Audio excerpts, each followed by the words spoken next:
When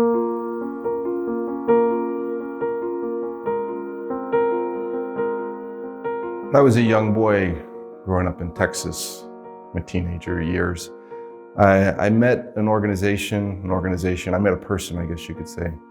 I encountered Jesus through a group called Focolare.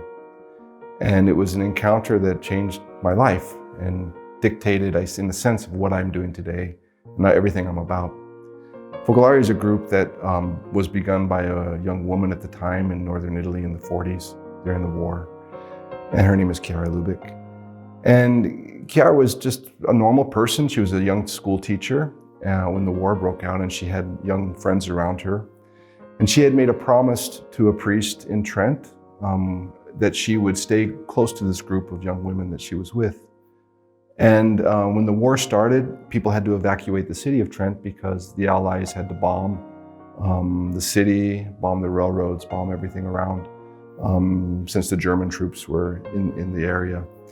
And the Allies were beginning the invasion.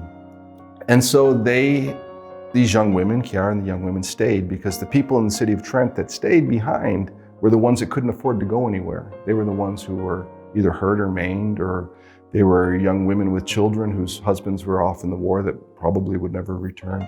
And so they were the poorer people. So they stayed and they were at the service of these people. And they were good Catholics, and good Catholics at time were taught that they shouldn't read the scriptures because it was better that someone who was more versed in it and educated could help them to understand them. And so they were good Catholics, and so that's what they did. They heard the scriptures at Mass on Sunday or during the week. But because of the bombs and they had to go to the air raid shelters every day, they couldn't take books of spirituality with them, but they wanted to continue nourishing their faith life that they had been enriching through Chiara's teaching. And so they took a gospel with them. They took the gospels. And every day they would read the gospels and they would talk about them and share them together. But then the unique thing is that they decided that these were words of life. These weren't just words on a page. And so they tried to put them into practice. And when they came back and they met at the bomb raid shelters again, although there was war going on and there were bombs, they were full of joy because they saw that God was working through those words in their lives and the lives of the people around them. So they were helping the poor, they were helping the miserable, they were helping the sick, and they were doing it because they were living the gospel. And things started happening that they had never imagined or that thought of before. For example, in the gospel it says, "Give and gifts will be given to you." And so they knew they had to live that. And so one day, they were at that point living together. They found a place to live, and they had a couple of eggs, and that was their dinner that evening. There was a knock at the door. It was a young mother with children, and she had no food.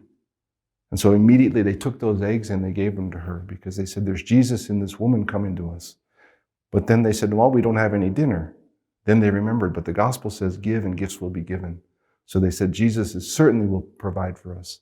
Short time later, knock at the door, they receive a carton of eggs.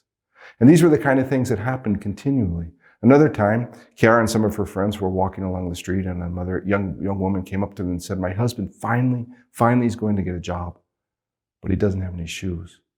So Chiara said, "He doesn't have any shoes. Well, we can see if we can help. What size shoes does he wear?" So she said, "Well, he wears size 12. She said, "Okay." So they immediately went to the church, and they remembered that the words of Jesus, that we have to ask, and we have to ask with faith, and we have to ask in his name. So they said, "Jesus, in your name, we ask you for shoes, size 12 for that man." And they did it with faith, and they walked out with joy in their hearts.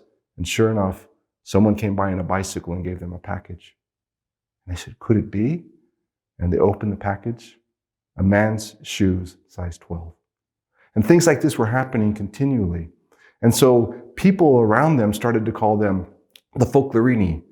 A focolare in Italy is, especially at that time, is a hearth, it's a fireplace. And the only place that the fireplace was in the kitchen.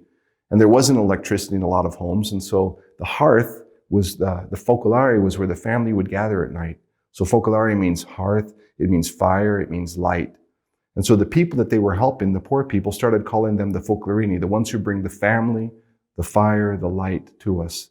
And they were bringing the joy of the gospel. And the people that they were touching began to do the same. And soon they had a whole group of people in their neighborhoods that were living the gospels. that we're trying to love one another.